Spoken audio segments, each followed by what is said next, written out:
Because the impact of COVID-19 has further weakened living conditions of Zimbabweans staying in the outskirts of the capital Harare. With many residents living in poverty, the way of life is becoming more complicated by the day.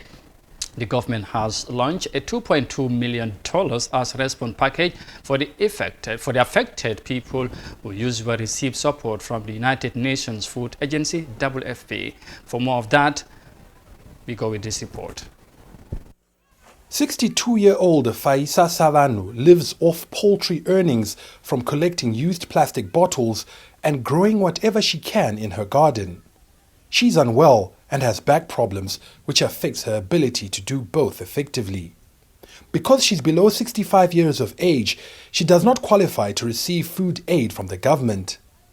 She literally has to scrape by to feed herself and 2 grandchildren. We can't afford to eat in the morning, afternoon and evening. Most of the time, my grandchildren will eat before they go to school, and that's all until supper. They don't carry anything to school for lunch either.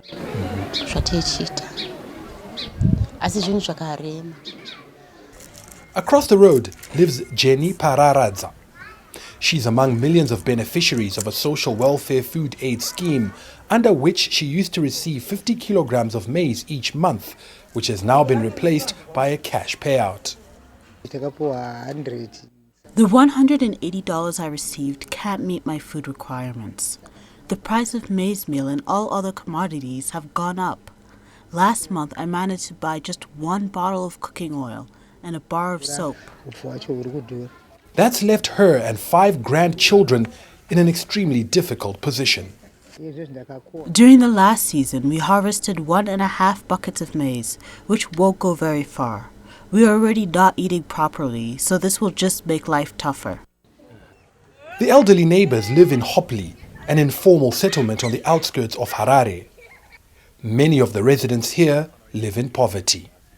Already in dire straits, the economic fallout from the coronavirus pandemic will leave this community in an even more vulnerable state. The government has launched a $2.2 billion appeal to help it respond to COVID-19, a target that may be hard to reach given that as at February, the World Food Programme had still not raised the funds needed to feed 4.1 million food-insecure Zimbabweans.